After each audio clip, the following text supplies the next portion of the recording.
नमस्कार दोस्तों, जय हनुमान जय होम्योपैथी। तो आज आपको मैं बताने वाला हूँ सोरियासिस के बारे में।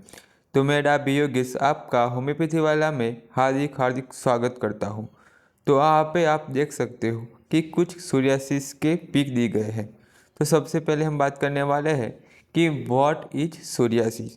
तो हमको समझना ज़रूरी है कि सोरियासिस क्या होता है, उसकी डेफिनेशन क्या होती है, वो किस टाइप का होता है। तो सबसे पहले हम देखने वाले हैं कि व्हाट इज सोरियासिस। तो अब बात करते हैं डेफिनेशन के बारे में। तो psoriasis is a chronic recurrent. आप पे दिया गया है कि क्रॉनिक रिकरेंट होता है papulosquamous disorder of the skin. ये एक स्किन का एक डिसीज है। Psoriasis is not contagious. The exact cause of the psoriasis not unknown. मतलब कि जो उसका एग्जैक्ट कॉज होता है वो अननोन है, but the body's nature defence system, मतलब कि बॉडी की वो डिफेंस करती है। The patches called plaques are made up to dead skin cells that from thick layer. जो उसके पैचेस होते हैं वो डेड स्किन सेल के थिक लेयर से वो बनते हैं। The body replace normal skin. तो दोस्तों अब बात करते हैं कॉमन साइट, मतलब कि कहाँ कहाँ पे ये देखने को मिलता है। तो एल्बो है, नी है, लेग है, स्काल्प है, lower back, face, palm and sole of feet, और नील के अंदर भी कभी कभी सोरियासिस देखने को मिलता है। तो दोस्तों आपने यहाँ पर देखा कि कॉमनेस्ट साइट वो देखने को मिलता है। अब बात करते हैं हिस्ट्री ऑफ द सोरियासिस के बारे में। The word psoriasis derive from the Greek word है, वो ग्रीक वर्ड है। जो सोरा का मीन्स होता है ईचिंग, और फिजिशियन गैलन ने उसको आइडेंटिफाई किया था। सोरियासिस द स्किन डिसीज, मतलब कि वो एक स्किन डिसीज है। और 1916 investigation of the psoriasis is an autoimmune condition है। वो कैसी कंडीशन है? तो एक ऑटो इम्यून कंडीशन है। Psoriatic arthritis was the finally identify as the clinical entity in own right. और 1998 के अंदर की बताया गया है कि biological medication introduced in the later part of the 20th century because is the cutting edge for the psoriasis research and treatment. These agents are the made from the substance found in living cells and act the body immunity system. जो living cell है वो body के अंदर effect करता है। अब characteristic की बात करते हैं सोरियासिस के अंदर, तो इसके अंदर क्रॉनिक देखने को मिलता है, मतलब पे लॉन्ग ड्यूरेशन का ये होता है। रिलैप्सिंग देखने को मिलता है, ड्राई स्किन हो जाती है, स्कैली इरप्शन देखने को मिलते हैं, सिलेवरी वाइट अपीयरेंस देखने को मिलता है उसका, और ईचिंग आपको ज़्यादा से ज़्यादा होने लगती है। अब बात करते हैं इंसिडेशन के बारे में। तो ये affect 2% of the Indian population को वो अफेक्ट किया है। अब बात करते हैं 230 1 लाख पर्सन ईयर, इतने लोग अफेक्ट होते हैं 1 लाख के अंदर से। ईटियोलॉजी की बात करें तो अननोन है इसकी ईटियोलॉजी। अदर कॉज जेनेटिक ही हो सकता है, इम्यूनोपैथोजेनिस से भी हो सकता है, रिपीटेड इंजरी की वजह से भी हो सकता है, स्किन इन्फेक्शन की वजह से भी हो सकता है, प्रोलॉन्ग मेडिकेशन से भी ये हो सकता है, अदर स्ट्रेस लेने से भी ये हो सकता है, और ओबेसिटी की वजह से भी हो सकता है। It is a multifactorial genetic disease that the required both polygenic and environmental factor. और इसके अंदर about 35% has a strong family history के अंदर भी ये आता है। It has a strong correlation with the HLA। और अब बात करते हैं इम्यूनोपैथोजेनिस के बारे में। It has a T cell mediated immunopathogenesis, मतलब कि टी सेल से वो मीडिएटेड है। There is an interaction between the environmental, genetic and immunological factor. This antigen are taken by antigen presenting the cells in the skin, or EFC migrate from the skin to lymph nodes when they encounter T cells. Their T cells become activated through a series of the interaction with the APS के बारे में बात की गई है। Once it is get activated, it again migrate back to skin. This induces the further production of the cytokines including tumor necrosis factor. This induces the cytokines induce a epidermal and vascular change that leads to the psoriasis pelvic. TNF is involve. आप pathology का कुछ मैंने वहाँ पे pick रखा हुआ है, आप देख सकते हो कि the layer of the human skin, मतलब कि कितने लेयर हो सकते हैं। तो एपिडर्मिस, डर्मिस और हाइपोडर्मिस लेयर की बात की गई है। तो आप वहाँ पे इजी से अंडरस्टैंडिंग कर सकते हो कि स्किन के कितने लेयर होते हैं और वहाँ कहाँ पे वो अफेक्ट करता है। अब पैथोफिजियोलॉजिकल इवेंट के बारे में बात करते हैं। तो epidermal proliferation, there is an increase in the number of the proliferating carionocytes in the basal layer of the epidermal, and there is a loss of the deformation. Expanse of the dermal vascular के बारे में बात करते हैं। तो blood vessel is the upper dermis become dilated and hyper permeable and increase in number. Activation of the inflammatory cells like a neutrophils and T lymphocytes in dermis and epidermis के बारे में बात करी है। आप एक परसेप्टिंग फैक्टर के बारे में बात करें तो physical trauma to the skin can precipitate psoriasis in the damage skin, this known as the Koebner phenomena. Rubbing and scratching stimulate the proliferative process. Exposure to sunlight can aggravate psoriasis in about 10% of the patients, although in the majority it has a beneficial effect. Psychological stress can exacerbate psoriasis. Type की बात करें तो psoriasis के कितने types है, तो psoriasis vulgaris, guttate psoriasis, flexor psoriasis, localised form के अंदर psoriasis, pustular psoriasis and erythrodermic psoriasis देखने को मिलता है। तो ये कई टाइप दिए गए हैं। अब जिसे अब सबसे पहले बात करते हैं सोरियासिस वल्गारिस के बारे में। तो psoriasis vulgaris is the commonest type है। It is a characteristic by the well defined erythematous papules and plaque with a silvery white scale देखने को मिलता है। On removal of the loosely attach scale minute bleeding points, आप देख सकते हो कि इसका जो नी के अंदर वो कैसे ऐसे हो गया है सोरियासिस। आप जो पिक दिया गया है उससे आप इजी से अंडरस्टैंडिंग कर सकते हो कि जो सोरियासिस वल्गारिस है वो कैसे दिखता है। तो आपको ये आइडेंटिफाई करने के लिए ये इजी वे बन जाता है। साइड मतलब कि जो सोरियासिस वल्गारिस है उसके साइड कौन सी है, तो एल्बो के अंदर नी है, स्काल्प हेयर मार्जिन के अंदर है, सेक्रम के अंदर दी गया है, और lesion are the bilateral and often symmetrical. तो आपको साइट याद रखनी है कि जो होता है वो कहाँ पे हो सकता है। डिफरेंशियल डायग्नोसिस मतलब उसको आप कैसे डिफ्रेंशिएट कर सकती हो दूसरे सोरियासिस से। तो सीबोरिक डर्मेटाइटिस देखने को मिलेगा, हाइपरट्रॉफिक लिनेज planus, tinea corporis, secondary syphilis, lichen simplex chronicus और माइकोसिस देखने को मिलेगा।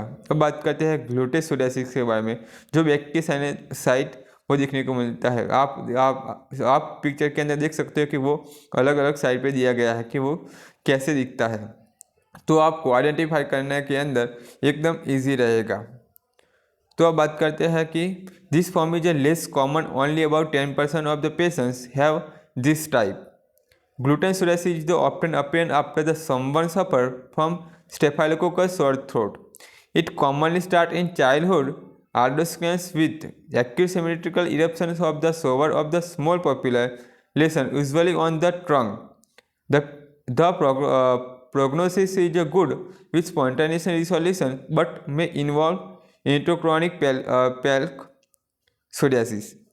यहाँ पे आके दिया गया कि वो कैसे दिखता है। तो यहाँ पे ये कंडीशन दी गई है और उसका अच्छे से एक पिक्चर दिया गया है कि आपको आइडेंटिफाई करने के अंदर और डिफ्रेंशिएट करने के लिए डिफ्रेंशिएट आप जब करते हो तो आपको एकदम इजी वे के अंदर अंडरस्टैंडिंग रहेगा कि वो कैसे दिखता है। और फ्लेक्सर सोरियासिस की बात करें तो it affect the flexor regions due to the moist and warm environment in the this region. It is a commonly seen in elder. Side की बात करें तो एक्सिलस के अंदर, ग्रोइंस के अंदर और सब मेमोरी एरियाज के अंदर आप यहाँ पे इजी आइडेंटिफाई कर सकते हो कि वो कैसे दिखता है, ताकि आपको डिफ्रेंशिएट जब आप करते हो तो आपको एक इजी वे के अंदर अंडरस्टैंडिंग रहती है कि वो कैसे दिखता है। जब भी आपके पास एक पेशेंट आता है तो आप उसको डिफ्रेंशिएट जब डिफ्रेंशिएट करते हो तो आपको एकदम इजी वे में आपको मालूम होना चाहिए। इंटेरिगो कैनेरा डिसीज, कॉन्टैक्ट रेमाटाइटिस, सेबरेटरी रेमाटाइटिस और टीनिया, ये कुछ इसके डिफरेंशियल डायग्नोसिस यहाँ पे दिए गए हैं जिससे आपको हेल्प हो सकती है अच्छे तरह से। तो उसके जो लोकलाइज फॉर्म के अंदर तो palmoplantar psoriasis, scalp psoriasis and psoriasis of the nails, उसके कुछ लोकलाइज फॉर्म के अंदर ये दिया गया है। तो आप यहाँ पे इजी आइडेंटिफाई कर सकते हो कि उसके लोकलाइज फॉर्म कौन से है। प्लानोप्लांटर सोरियासिस आपको हैंड के अंदर देखने को मिलेगा, पाम के अंदर देखने को मिलेगा। तो आप इजी आइडेंटिफाई कर सकते हो। आप देख सकते हो कि वो कितने कैसे दिखता है। तो आपको ये पिक्चर कुछ बहुत ही काम आने वाले हैं, तो आप इसका स्क्रीनशॉट भी ले सकते हो। और प्लांटर सोरियासिस देख सकते हो कि स्किन कितनी बुरी हो गई है इसके अंदर, इतना बड़ा सोरियासिस हो सकता है, उसकी ट्रीटमेंट क्या होती है वो सब हम बात करने वाले हैं। पर अभी आप सोरियासिस के बारे में अच्छे से अच्छे से पढ़ लो कि सोरियासिस इसके टाइप में कौन सा होता है। प्लांटर सोरियासिस आप दिया गया है कि फीट के अंदर वो कैसे दिखता है और कैसे वो आइडेंटिफाई करने के लिए आपको एकदम इजी वे में हो सकते हैं, इसलिए मैंने थोड़ा सा लॉन्ग वीडियो बनाया है। तो आप लास्ट तक रुके रहे ताकि आपको सोरियासिस है वो आपको पूरा समझ में आ जाए। Planter psoriasis, plants and soils are then area involved. There is a hypokeratosis and scaling which is not easily removed. There may be painful fissure and bleeding, आपको पेनफुल फिशर भी देखने को मिलेगा और ब्लीडिंग भी होने को मिलेगी। स्काल्प सोरियासिस, मतलब कि स्काल्प आप देख सकते हो कि हेड के अंदर वो कैसे दिखता है, हेड के नीचे यहाँ पे आप स्क्रीनशॉट ले ले ताकि आपको जब भी आपका पेशेंट आए स्काल्प सोरियासिस का तो आप इजीली आइडेंटिफाई कर सकते हो, उसको अच्छे से ट्रीटमेंट कर सकते हो ताकि आप आगे बढ़ सके कि सोरियासिस क्या होता है। अब स्काल्प सोरियासिस की बात करें तो स्कार्पले मार्जिन पुरियाटिक, तो आप कुछ स्काल्प सोरियासिस के बारे में बताया गया है। अब डिफरेंशियल डायग्नोसिस की बात करें तो सेबोरिक डर्मेटाइटिस की बात की गई है, तो उसके अंदर डिफ्यूज इन डिस्ट्रीब्यूशन आ सकता है। सोरियाटिक लेशन की बात करें तो patchy with well defined margin, उसके अंदर patchy with well defined margin देखने को मिलता है। यहाँ पे मैं आपको पिक दिखा देता हूँ कि सोरियासिस ऑफ नेल कि वो कैसे दिखता है, तो आप स्क्रीनशॉट ले सकते हो ताकि आप क्लिनिक के अंदर अच्छे से आइडेंटिफाई कर सकते हो कि सोरियासिस के जो टाइप होते हैं वो कौन से होते हैं, तो आप इजीली ट्रीटमेंट कर सकते हो सोरियासिस की। अब बात करते हैं इट इफेक्ट द मैट्रिक्स और nail bed in up to 50% of the case. 50% case के अंदर वो मैट्रिक्स और नेल बेड के अंदर वो देखने को मिलता है। Thimble pitting in the commonest change followed by onycholysis, discolouration of the nail को आपको देखने को मिलता है। और आपको आप दिया गया कि पुस्कुलर पुरियासिस, जो आप देख सकते हो कि पुस्कुलर पुरियासिस वो कैसे दिखता है, जो आप इजीली अंडरस्टैंडिंग कर सकते हो। तो आप अच्छे से पिक्चर को देख लीजिए ताकि पुस्कुलर पुरियासिस को देखने में आपको दिक्कत ना आए। It is a characteristic by the sterile pustule not papules arising on the normal skin. Two type localise pustular psoriasis and chronic palmoplantar. Acrodermatitis continuum generalise pustular psoriasis. Acute GPP की बात करें तो क्रॉनिक प्लामोप्लांटर के अंदर palmoplantar pustulosis present are crops of the sterile pustules occurring on one of both hands and or feet. They are associated with the thicker scaly red skin, the easily. Acrodermatitis continuum की बात करें तो acrodermatitis continuum of Hallowes is rare inflammatory disease, वो inflammatory disease है characterized by the pustular eruption beginning in the tips of the finger के अंदर वो देखने को मिलता है, फिंगर और टोज के अंदर वो देखने को मिलता है। अब बात करते हैं जनरलाइटिस पुस्कुलर सोरियासिस के बारे में। Acute GPP of von Zumbusch as generalised pustular psoriasis. Acute GPP is the most severe form of generalise pustular psoriasis and can be associated with the. और कुछ इसके क्लिनिकल फीचर की बात कर ले तो क्लिनिकल फीचर के अंदर देखने को मिलेगा कि intestinal the skin becomes dry flary red and tender within hour. Clinical feature के बारे में बात करें तो इंटेस्टिनल द स्किन देखने को मिलता है। आप पिक्चर के अंदर देख सकते हो कि इसके कुछ ड्रॉप दिए गए हैं कि आप वाइट जो प्रेस इरेप्शन है वो यहाँ पे दिया गया है। तो आप बात कर सकते हो कि इसका पिक्चर एक इजीली अंडरस्टैंडिंग है आपको। पुस्कुलर सोरियासिस ऑफ द प्रेगनेंसी के अंदर वो कैसे दिखता है, मतलब इसके बारे में बात करते हैं तो impetigo herpetiformis is the red gastrointestinal dermatitis with the typical onset in the last trimester of pregnancy and rapid resolution in the postpartum, वो दिया गया है। तो आप इजीली अंडरस्टैंडिंग कर सकते हो। तो दोस्तों हम आगे बढ़ते हैं कि सोरियासिस के बारे में। तो दोस्तों आप पे पिक्चर दिया गया कि वो कैसे दिखता है, तो आप इजीली अंडरस्टैंडिंग कर सकते हो। अब बात करते हैं सोरियाटिक और आर्थोपैथी के बारे में। It is a common seronegative polyarthritis. The most common symptoms are inflammatory arthritis and dry, scaly, thick, and inflamed skin. However, the skin symptom and the arthritis symptom frequency, pain and stiffness can also develop in the lower back, buttocks and neck and upper back के अंदर वो देखने को मिलता है। Psoriasis skin symptom may include pitting and release in the fingernails and toes. Nearly 1/4 of people with psoriasis have a psoriatic आप देख सकते हो कि उसका हैंड के अंदर कैसे स्वेलिंग आ गई है। तो दोस्तों सोरियासिस एक ऐसा स्किन डिसीज है जब जो आपको अच्छे से अंडरस्टैंडिंग करनी होती है, तब जाके आप अच्छे से उसको टाइप में मतलब कि वो आप प्रॉपर वे के अंदर बात कर सकते हो। तो सिम्टम के बारे में बात करें तो डेड आप पैचेस ऑन द स्किन देखने को मिलती है, क्या स्मॉल स्कैलिंग स्पॉट देखने को मिलते हैं, डिक्टर स्केल हो जाती है, इचिंग आने लगती है, सोनेस होती है, थिकनर नेल मतलब कि आपकी नेल थिकनर हो जाती है। प्रोग्नोसिस की बात करें तो psoriasis is the usually long lasting return often chronic and can be unpredictable. Symptoms may come on suddenly and then improve and go away. This cycle continues over and over. In some cases, psoriasis may grow. Investigation की बात करें तो skin biopsy आप करवा सकते हो। Blood and radiography के अंदर अच्छे से आपको पता चल सकता है कि आपको सोरियासिस को कैसे डिफाइन कर सकते हो। तो आपको स्किन बायोप्सी करवानी चाहिए और ब्लड एंड रेडियोग्राफी आपको अच्छे से करवानी चाहिए। मैनेजमेंट की बात करें तो टेक बाथ रेयरली, आपको अच्छे से बाथिंग करनी है, मतलब कि आपको अच्छे से अपना बॉडी है वो अच्छे से नहाना चाहिए। आपको यूज़ मॉइस्चराइजर आपको यूज़ करना चाहिए। सनलाइट के अंदर आप जा सकते हो। ईट हेल्दी डाइट आपको। तो दोस्तों चलो लास्ट में कुछ छोटी सी गेम खेल लेते हैं। तो आपको कुछ गेस करके आपको बताना है। कमेंट सेक्शन में आप बता सकते हो कि आपको इसका राइट आंसर क्या है। जो राइट आंसर बताएगा उसको मैं एक छोटी सी गिफ्ट देने वाला हूँ।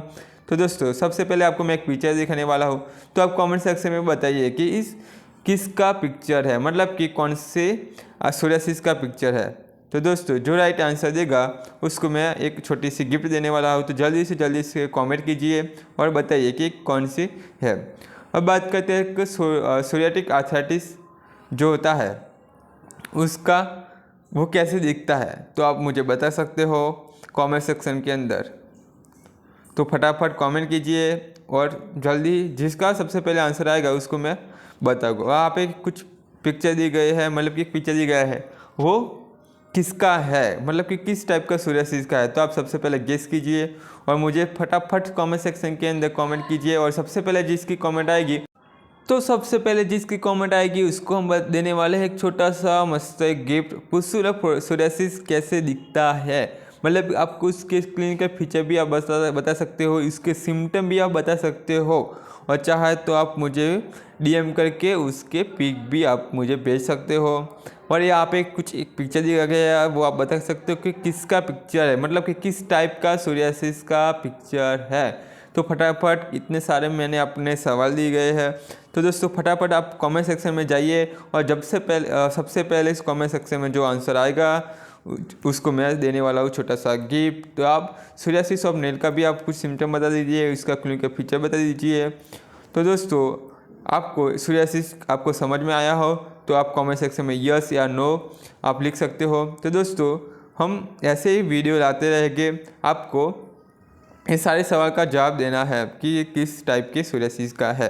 तो जो हमारी होम्योपैथी वाला चैनल है उसके अंदर हम सारे मतलब अमेरिका वीडियो हम रखते हैं कि ऑर्गेनियन है, मटर अमेरिका है और सारे सब्जेक्ट के हम रखते हैं। तो चैनल को आप सब्सक्राइब नहीं किए, न्यू हो तो आप सबसे पहले चैनल को सब्सक्राइब कीजिए, ताकि कुछ भी न्यू अपडेट आती है होम्योपैथी रिलेटेड या अमेरिका रिलेटेड कोई अपडेट आती है तो आप तक जल्दी से जल्दी पहुंच सके, ऐसे हम प्रयास करते हैं। तो दोस्तों मिलते हैं ऐसे ही अगले वीडियो के अंदर। तो दोस्तों वीडियो देखने के लिए दिल से थैंक यू।